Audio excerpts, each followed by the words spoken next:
गांव रामपुर की सुबह हमेशा की तरह सूरज की हल्की किरणों के साथ जागती थी।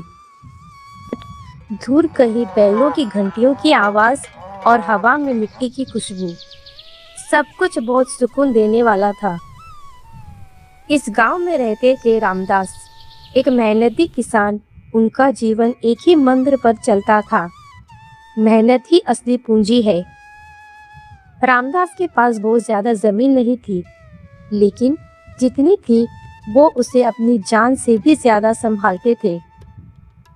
उनकी पत्नी सीता बहुत समझदार और मेहनती महिला थी, लेकिन इस मेहनती परिवार में एक बड़ी परेशानी थी, उनका बेटा सुरेश। सुरेश बिल्कुल अपने पिता के उलट था। जहां रामदास सुबह 4 बजे उठकर खेत में लग जाते, वहीं सुरेश 10 बजे तक बिस्तर नहीं छोड़ता था। एक दिन सुबह रामदास ने गुस्से में कहा, अरे सुरेश, कब तक यूं ही सोता रहेगा? सूरज सिर पर आ गया है। अभी उठता हूँ बापूजी, थोड़ा और सोने दीजिए। इतना मत डांटो जी, बच्चा है अभी। बच्चा 20 साल का हो गया है, कब समझेगा जिम्मेदारी? रामदास को सबसे बड़ी चिंता यही थी कि उसके बाद सुरेश क्या करेगा। एक दिन खेत में काम करते हुए उनके दोस्त रघु ने पूछा, क्यों रामदास, कुछ परेशान लग रहे हो? बस यार, सुरेश की चिंता है, काम से जी चुराता है। ऐसे कैसे घर चलेगा? उसे समझाओ। बहुत समझाया, अब लगता है उसे जिंदगी ही सिखाएगी। घर में रोज यही बात होती। सुरेश, खेत में चल, कुछ काम सीख। मुझे खेती नहीं करनी बाबूजी, ये सब पुराना काम है।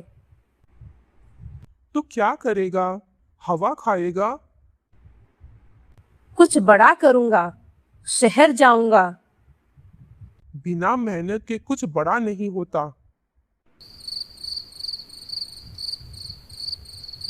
रामदास उस रात सो नहीं पाए। आंगन में खाट पर लेटे हुए वो आसमान की तरफ देख रहे थे। सिर्फ डांटने से कुछ नहीं होगा, इसे जिंदगी का असली मतलब समझाना पड़ेगा। उनकी आंखों में एक योजना बन चुकी थी।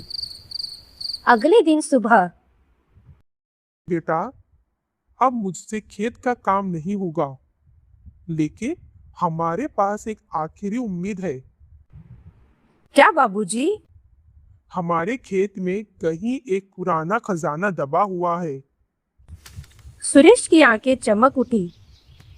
सच में बाबूजी, खजाना? हाँ, लेकिन उसे पाने के लिए पूरा खेत खोदना पड़ेगा। सुरेश के मन में पहली बार मेहनत करने की इच्छा आई, लेकिन वजह गलत थी, लालच। मैं आज ही खोदना शुरू कर दूंगा बापूजी। धूप तेज थी, मिट्टी सख्त थी, हाथों में छाले सिर से पड़ने लगे। ये इतना मुश्किल क्यों है? लेकिन खजाना मिल जाएगा तो सब ठीक हो जाएगा।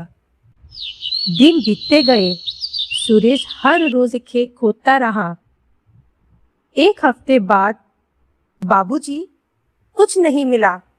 आप झूठ बोल रहे थे क्या? पूरा खेत खोदा क्या? नहीं, आधा ही हुआ है। तो खजाना कैसे मिलेगा? अब सुरेश के पास 2 रास्ते थे, या तो छोड़ दे या पूरा करे। उसने ठान लिया, अब शुरू किया है तो खत्म मैं ही करूंगा। अब धीरे धीरे कुछ बदलने लगा। पहले जो लड़का 1 घंटे में थक जाता था, अब 5-6 घंटे लगातार काम करने लगा। शायद बाबूजी सही कहते थे, मेहनत करने से ताकत बढ़ती है। पूरा खेत खोदने के बाद अब तो खजाना मिलेगा। लेकिन कुछ नहीं मिला। बाबूजी, आपने मुझे बेवकूफ बनाया। तो अब इस खेत में बीज डाल दे। सुरेश ने बीज डाले। कुछ दिनों बाद बारिश हुई और धीरे धीरे हरे भरे पौधे उगने लगे। एक दिन सुरेश खेत में खड़ा था, लहलहाती फसल को देख रहा था। ये ही असली खजाना है। रामदास उसके पास आए। बेटा, खजाना जमीन में नहीं, मेहनत में छिपा होता है। आपने मुझे धोखा नहीं दिया बापूजी, आपने मुझे जिंदगी सिखाई। सुरेश ने पहली बार अपने पिता को गले लगाया।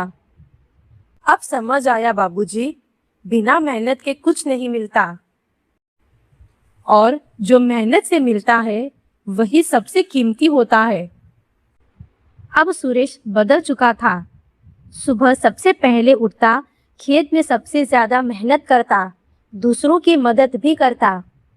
कुछ साल बाद सुरेश ने खेती में नए तरीके अपनाए, पानी बचाने की तकनीक, नई फसलें, गांव के लोगों को भी सिखाना।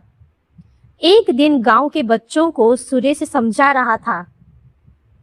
मैं भी कभी बहुत आलसी था, लेकिन मेरे बाबूजी ने मुझे सिखाया, मेहनत ही असली खजाना है और समय सबसे कीमती चीज है। असली खजाना पैसा नहीं, मेहनत और ज्ञान है। अगर आपको यह कहानी पसंद आई हो तो लाइक करें, शेयर करें और चैनल को सब्सक्राइब करना ना भूलें। धन्यवाद।